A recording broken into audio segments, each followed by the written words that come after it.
Been, being, been, being,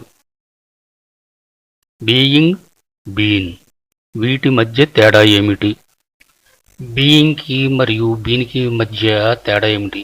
ఈ రెండూ కూడా టు బీకి భిన్న అర్థాలను ఇచ్చు విభిన్న రూపాలు. అది ఎలాగో చూద్దాం. బీన్ అనేది బీకి పాస్ట్ పార్టిసిపుల్ రూపం. బీయింగ్ అనేది బీకి ప్రజెంట్ పార్టిసిపుల్ రూపం. ఇవి నాన్ ఫైనైట్ వెర్బ్స్ కాబట్టి టెన్స్, నంబర్, పర్సన్ విషయాలలో ఏ మార్పులకు లోను కావని మీకు తెలుసు. Look at these sentences. ఈ వాక్యాలు చూడండి. Being stingy, I, we, you, he, she, they didn't give the beggar even a single rupee note. పిసినుగుట్టుగా ఉంటూ నేను, మేము, మనము, నీవు, మీరు, అతడు, ఆమె, వారు యాచకుడికి ₹1 నోటు కూడా ఇవ్వలేదు. Being selfish, I, we, you, he, she, they refused to help the poor.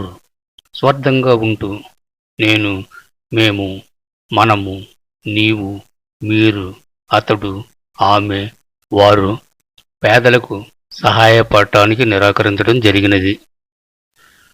Without being happy, how can I, we, you, he, she, they do this work interestingly?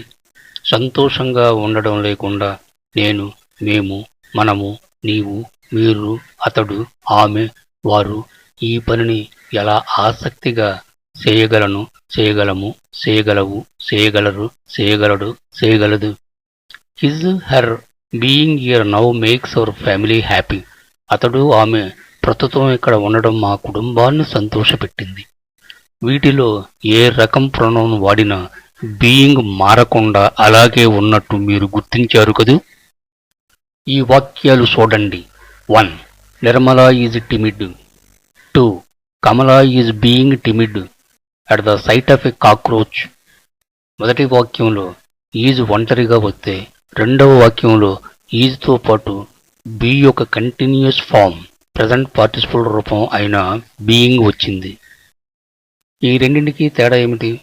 మొదటి వాక్యం నిర్మల పిరికిది, అంటే ఆమె ఎప్పుడునూ పిరికిగానే ఉంటుంది. రెండవ వాక్యం బొద్దింకను చూడగానే కమల పిరికిదయింది, అంటే ఇక్కడ కమల బొద్దింకను చూడగానే మానసికంగా పిరికిదయింది. స్వతహాగా ఆమె ధైర్యవంతురాలే, కానీ ప్రస్తుత పరిస్థితుల్లో మాత్రమే పిరికిదనం పాలైంది. ఇప్పుడు ఈ రెండింటికి తేడా అర్థమైంది కదూ మీకు. బీన్ అనేది has, have, had, shall have, will have తర్వాత ఏ పర్ఫెక్ట్ టెన్స్, ప్రజెంట్, పాస్ట్, ఫ్యూచర్లోనైనా ఉపయోగించబడుతుంది. బీయింగ్ అనేది బీ రూపం am, is, are, was, were తర్వాత ఉపయోగించబడుతుంది. బీన్ అనేది ఇండిపెండెంట్గా ఉపయోగించబడలేదు, అంటే has, had, shall have, will have మొదలగు వాటితో పాటు మాత్రమే ఉపయోగించబడుతుందన్నమాట. బీయింగ్ అనేది నౌన్గా కూడా ఉపయోగించబడగలదు. ఉదాహరణ, ఏ హ్యూమన్ బీయింగ్ ఇక్కడ నౌన్గా ఉన్నది. అలాగే జరన్ వెర్బల్ నౌన్గా కూడా ఉపయోగించబడగలదు. అది ఎలాగంటే, does she like being charitable? స్వచ్ఛందంగా ఉండడాన్ని ఆమె ఇష్టపడుతుందా? The punishment was due to his being negligent. శిక్ష అతడు నిర్లక్ష్యంగా ఉండటం సంబంధించి ఉన్నది. మామూలుగా పార్టిసిపుల్స్ ప్రజెంట్ ఆర్ పాస్ట్ అనేవి నౌన్స్ ముందు ఎడ్జెక్టివ్స్గా ఉపయోగించబడును. ఉదాహరణలు, గోల్డెన్ ఆపర్చునిటీ బంగారు అవకాశం, డ్రంకెన్ మ్యాన్ తాగిన వ్యక్తి ఇవి past participle adjectives. Walking stick చేతికర్ర నడవటానికి ఉపయోగపడే కర్ర, అంటే నడిచే కర్ర కాదు. స్లీపింగ్ మ్యాన్ నిద్రపోతున్న మనిషి ప్రజెంట్ పార్టిసిపుల్ ఎడ్జెక్టివ్స్ ఇవి. అయితే ఇవి బీయింగ్, బీన్ పార్టిసిపుల్స్గా ఉపయోగించబడినప్పటికీ నౌన్స్ ముందు ఎడ్జెక్టివ్స్గా ఉపయోగించబడవు. ఏమైనప్పటికీ ఇతర మాటలతో కలిసి పార్టిసిపుల్ ఫ్రేజ్గా వచ్చినప్పుడు బీయింగ్ అనేది ఎడ్జెక్టివ్గా ఉపయోగపడుతుంది. ఉదాహరణలు, షీ హ్యాస్ బీన్ డాన్సర్ ఆమె డాన్సర్గా ఉండెను. He has been drunkard. అతడు త్రాగుబోతుగా ఉన్నాడు. Your TV is being repaired next week. మీ టీవీ వచ్చే వారం రిపేర్ చేయబడుతుంది. He married her without dowry that she was being beautiful. ఆమె అందగతి అయినందున అతడు ఆమెను కట్నం లేకుండా పెళ్లి చేసుకున్నాడు. Being an extraordinary beauty she was loved by many persons. అసాధారణ అందగతి అయినందున ఆమె చాలామంది చేత ప్రేమించబడింది.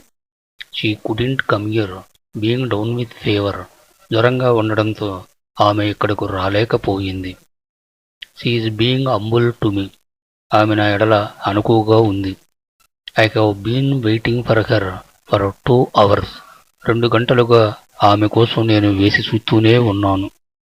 ఆంగ్లంలో బేసిక్ స్థాయి నుండి అడ్వాన్స్ లెవెల్ వరకు మరెన్నో సరికొత్త వీడియోల కోసం సబ్స్క్రైబ్ చేయించండి. Thank you all for watching this video. Wish you all the best. Bye for now.